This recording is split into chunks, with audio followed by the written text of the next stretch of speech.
আসসালামু আলাইকুম রহমতুল্লাহ।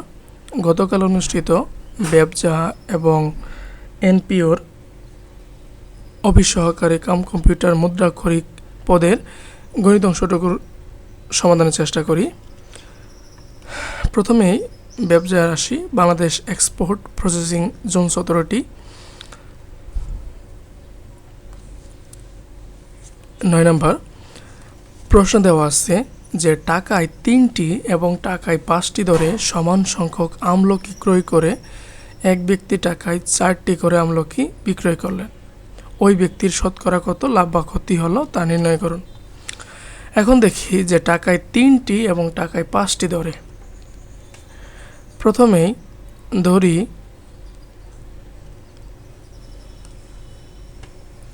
3টি আমের ক্রয় মূল্য 3টি আমের ক্রয় মূল্য 1 টাকা ধরে নিলাম, 1 টাকা। তাহলে একটি আমের ক্রয় মূল্য 1/3 টাকা। আবার টাকায় 5টি ধরে, তাহলে 5টি আমের ক্রয় মূল্য কত হবে? 1 টাকা ধরে নিব এটা। তাহলে একটি আমের ক্রয় মূল্য হবে 1/5 টাকা। ঠিক আছে। এখন এই যে একটি প্লাস একটি সমান 2টি আমের ক্রয় মূল্য সমান 1/3 প্লাস 1/5 টাকা। 3 5 15, 5 আর 3 হচ্ছে 8, 8/15 টাকা। ঠিক আছে। এখন আমরা প্রশ্নে দেখি যে এক ব্যক্তি টাকায় 4টি করে, তাহলে 4টা বিক্রি করছে হচ্ছে 1 টাকায়। তাহলে 4টা আমের ক্রয় মূল্য বের করে নেই। একটি আমের ক্রয় মূল্য কম হবে 8/15 ইন্টু 2। অতএব 4টি আমের ক্রয় মূল্য বেশি হবে 8 ইন্টু 4/15 ইন্টু 2। এখন 8কে 2 দ্বারা ভাগ করলে পাওয়া যাবে হচ্ছে 4, 4 4 16/15। এটা কি হবে? 1 দশমিক একটু বেশি হবে। হ্যাঁ, 1-এর চেয়ে বেশি হবে। আচ্ছা, এতটাকে রেখে দিলাম এটা। হ্যাঁ, আবার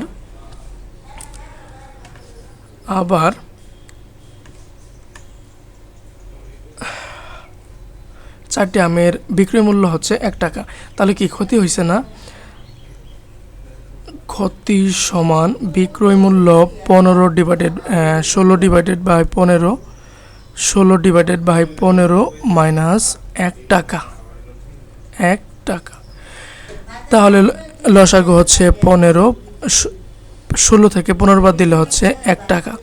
এখন দেখি আমরা ক্ষতিটা পেয়ে গেছি। এখন শর্টকাটে আসি যে শতকরা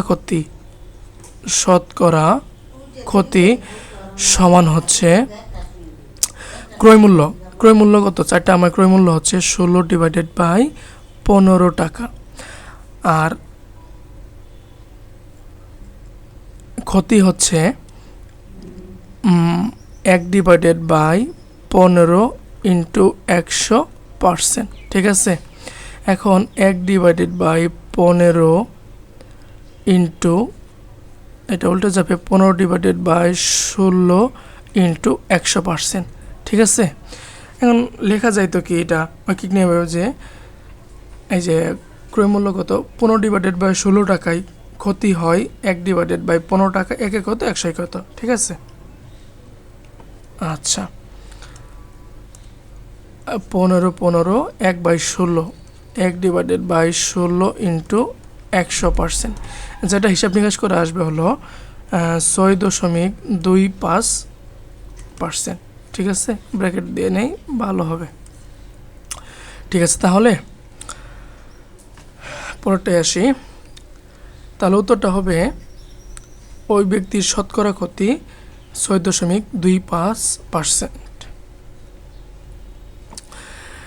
100 মিটার দীর্ঘ একটি ট্রেন ঘন্টায় 36 কিলোমিটার বেগে চলে। রাস্তার পাশের একটি খুঁটিকে অতিক্রম করতে ট্রেনটির কত সময় লাগবে? ঠিক আছে, তাহলে এটা মুছে দেই।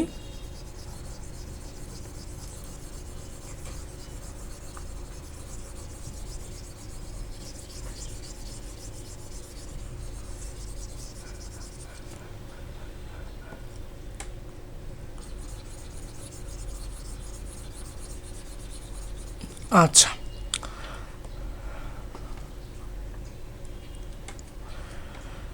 10 নাম্বার,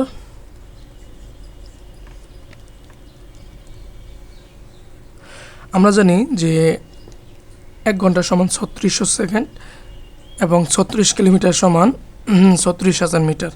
তাহলে 36,000 মিটার 36,000 মিটার যাই বা অতিক্রম করে 3600 সেকেন্ডে 3600 সেকেন্ডে,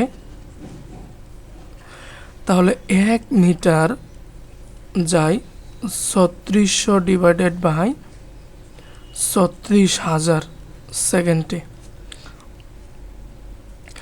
অতএব 100 মিটার যাই 3600 ইন্টু 100 ডিভাইডেড বাই 36,000, 0000 আরেকটা 0, 36 10 হবে। অতএব 10 সেকেন্ডে ওই কোটিটি অতিক্রম করবে। ঠিক আছে, তারপরটা দেখি 11 নম্বরটা। 10% হার মুনাফায় 6,000 টাকায় 3 বছরের চক্রবৃদ্ধি মুনাফা ও সরল মুনাফার পার্থক্য কত? তাহলে আমরা বের করব হলো দুইটাই। প্রথমত সরল মুনাফায় বের করে নিই আগে।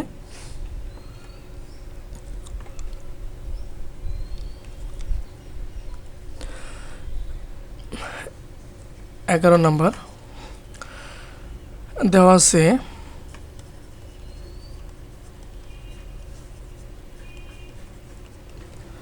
মুনাফার হার আর ইকুয়াল 10%,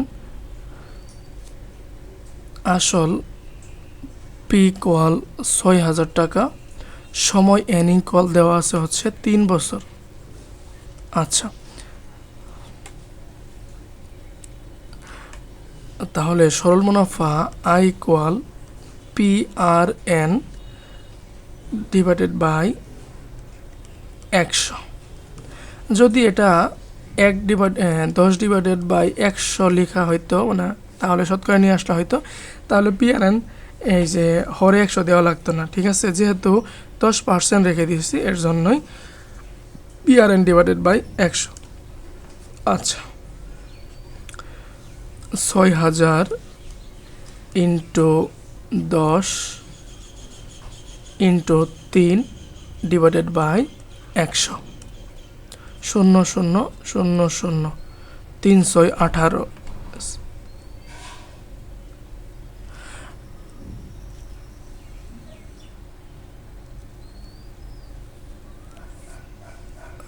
তিনশো 18,000 টাকা। ঠিক আছে, আবার চক্রবৃদ্ধি মূলধন বের করে নেই। চক্রবৃদ্ধি মূলধন C equal P into 1 plus R power N,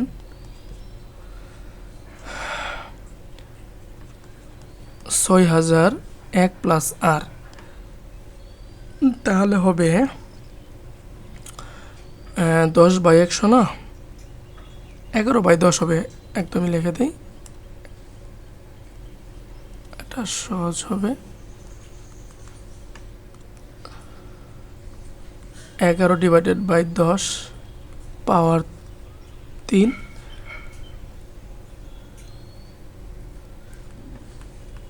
6,000 into 11/10 into 11/10 into 11 divided by 10, 1 2 3 1 2 3।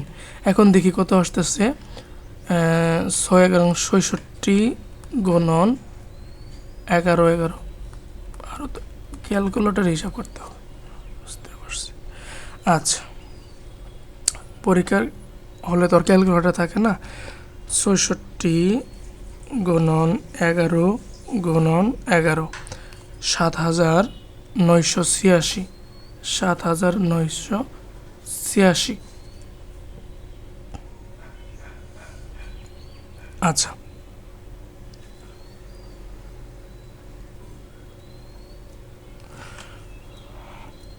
এত টাকা বের হইল। এখন দেখি তাহলে চক্রবৃদ্ধি মুনাফা বের করে নিই। চক্রবৃদ্ধি মুনাফা ইকুয়াল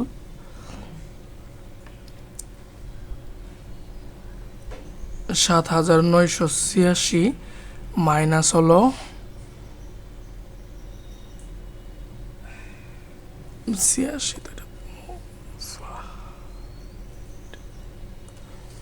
মাইনাস 6000। 6 8 9 7 থেকে 6 বাদ দিলে 1, 1986 টাকা হচ্ছে চক্রবৃদ্ধি মুনাফা। অতএব মুনাফার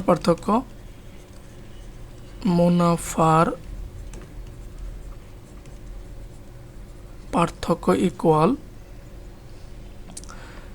1986 মাইনাস, আর সরল মুনাফা বের হয়েছিল 1800 টাকা। তাহলে 6 6 8 9 থেকে 8 বাদ দিলে 1, 0 186 টাকা। ঠিক আছে ভাইয়ারা আমার। তারপরে সাধারণ অংশটুকু তো পেরেছেন। এরপরে আসি এনপিওর, ন্যাশনাল প্রোডাক্টিভিটি অর্গানাইজেশন। তাহলে মুছাই দেই।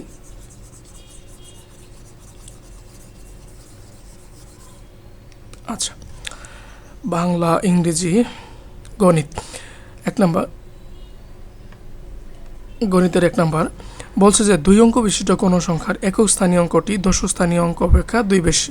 অঙ্কতে স্থান পরিবর্তন করলে যে সংখ্যা পাওয়া যায় তা বহুত সংখ্যার দ্বিগুণ অপেক্ষা 6 কম। সংখ্যাটি নির্ণয় করুন। আচ্ছা,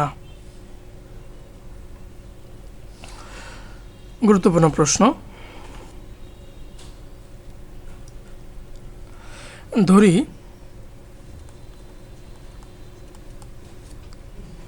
প্রথম হচ্ছে দশক স্থানীয় অঙ্ক ধরে নিতে হবে। দশক স্থানীয় অঙ্ক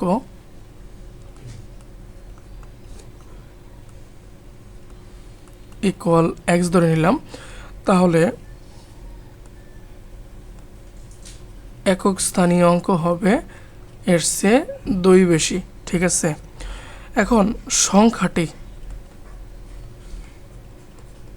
সংখ্যাটি ইকুয়াল, এখন দেখি দশক স্থানীয় অঙ্কের সাথে কী গুণ করতে হয়। 10x plus x plus 2। একক স্থানীয় অঙ্ক কত? x plus 2। আবার শতক স্থানীয় অঙ্কের সাথে 100 গুণ করতে হবে, তাহলে হবে 11x প্লাস 2। ঠিক আছে, এরপরে সূত্র বলছে অঙ্ক 2 স্থান বিনিময় করলে যে সংখ্যা পাওয়া যায় তা প্রদত্ত সংখ্যার দ্বিগুণ অপেক্ষা 6 কম। শর্ত মতে অঙ্ক 2 স্থান বিনিময় করি। এবার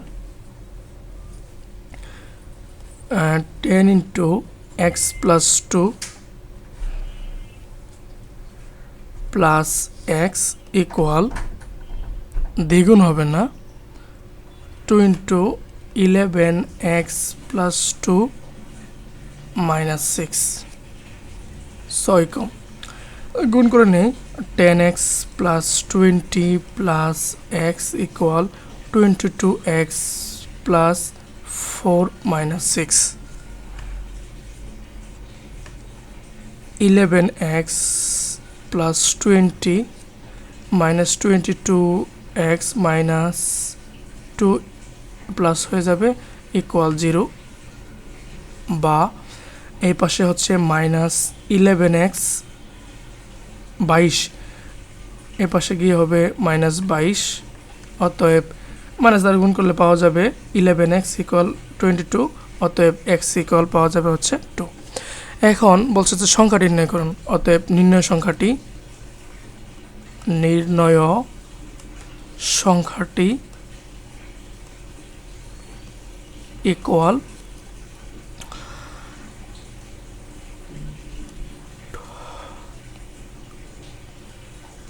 11 into 2 plus 2, 22 plus 2 ইকুয়াল 24। ঠিক আছে, বড়টা কি বলছে, পিতা ও পুত্রের বর্তমান বয়সের অনুপাত 7:2। 5 বছর পর তাদের বয়সের অনুপাত হবে 8:3 হলে তাদের বর্তমান বয়স কত? তাহলে এটা মুছাই দিলাম, স্ক্রিনশট রাখতে পারেন।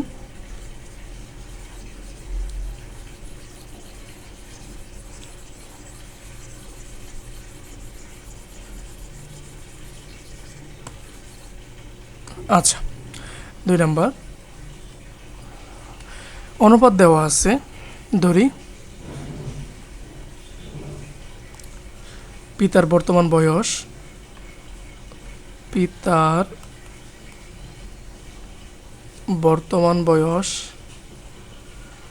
ইকুয়াল 7x বছর এবং পুত্রের বর্তমান বয়স ইকুয়াল 2x বছর। ঠিক আছে, এখন 5 বছর পর তাদের বয়সের অনুপাত দেওয়া আছে। 5 বছর পর পিতার বয়স হবে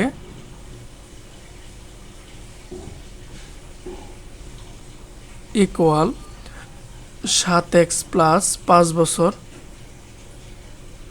অনুরূপভাবে 5 বছর পর পুত্রের বয়স হবে 2x প্লাস 5 বছর। ঠিক আছে, আর এই যে বয়সের অনুপাত 5 বছর বয়সগুলো আছে, এটার অনুপাত হচ্ছে 8:3। ঠিক আছে, শর্ত মতে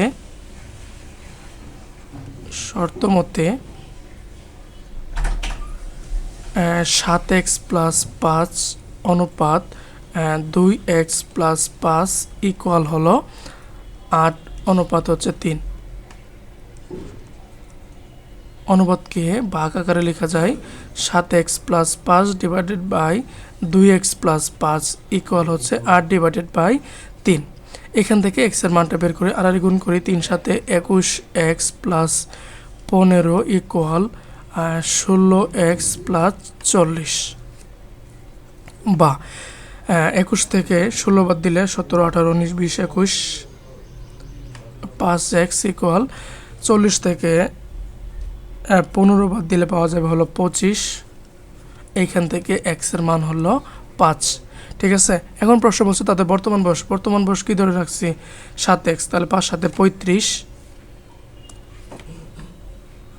পিতার বর্তমান বয়স হচ্ছে 35 বছর এবং পুত্রের হচ্ছে 10 বছর। ঠিক আছে, আচ্ছা, এই প্রশ্ন শেষ হলো। 3 নম্বরটা দেখি, একটি আয়তাকার ঘরের দৈর্ঘ্য প্রস্থের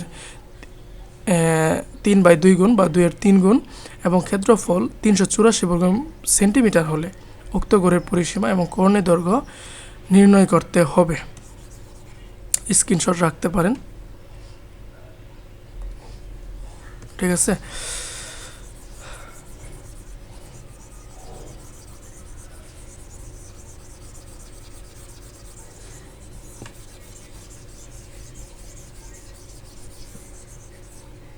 আচ্ছা, 3 নম্বর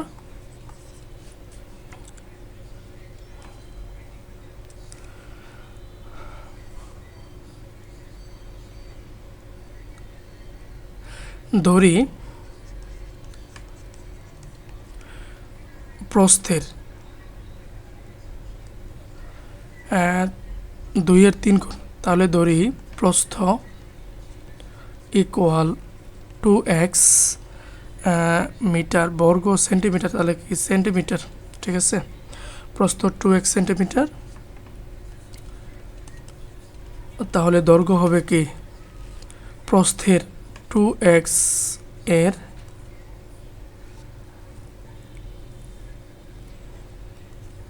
3/2, 2 শুধু হবে 3x সেন্টিমিটার, ঠিক আছে। এদের ক্ষেত্রফল, অতএব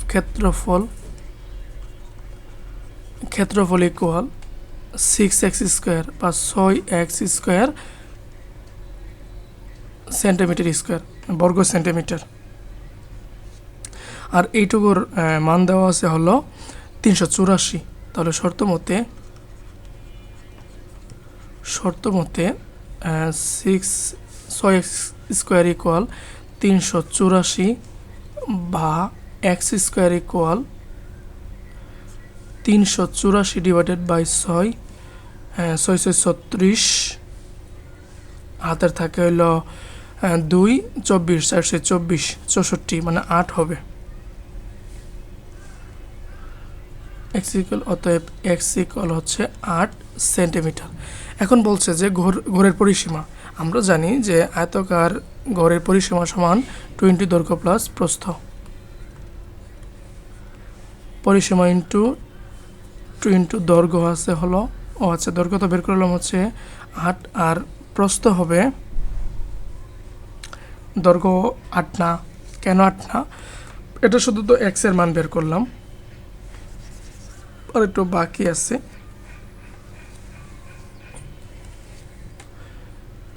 3 8 24 সেন্টিমিটার এবং প্রস্থ হচ্ছে 16 সেন্টিমিটার। অতএব পরিসীমা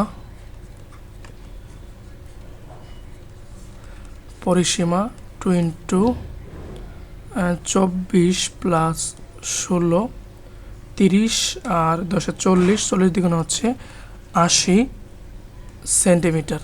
ওকে, এবার বলছে যে কর্ণের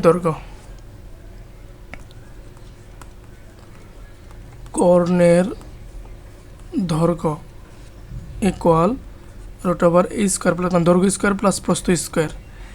দৈর্ঘ্য হলো 24 স্কোয়ার প্লাস 16 স্কোয়ার, ঠিক আছে, যেটা হিসাব নিকাশ করে বের হবে 28.84 সেন্টিমিটার, ঠিক আছে।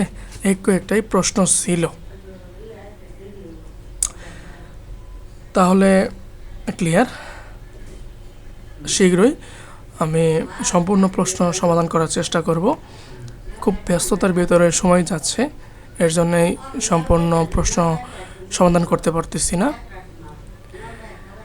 দেখা হবে ইনশাআল্লাহ শীঘ্রই, সামনের সপ্তাহে নতুন কোনো প্রশ্ন সমাধান নিয়ে এবং সম্পূর্ণভাবে ইনশাআল্লাহ খুব চেষ্টা করতেছি, এর জন্য অনেক প্রস্তুতি লাগতেছে।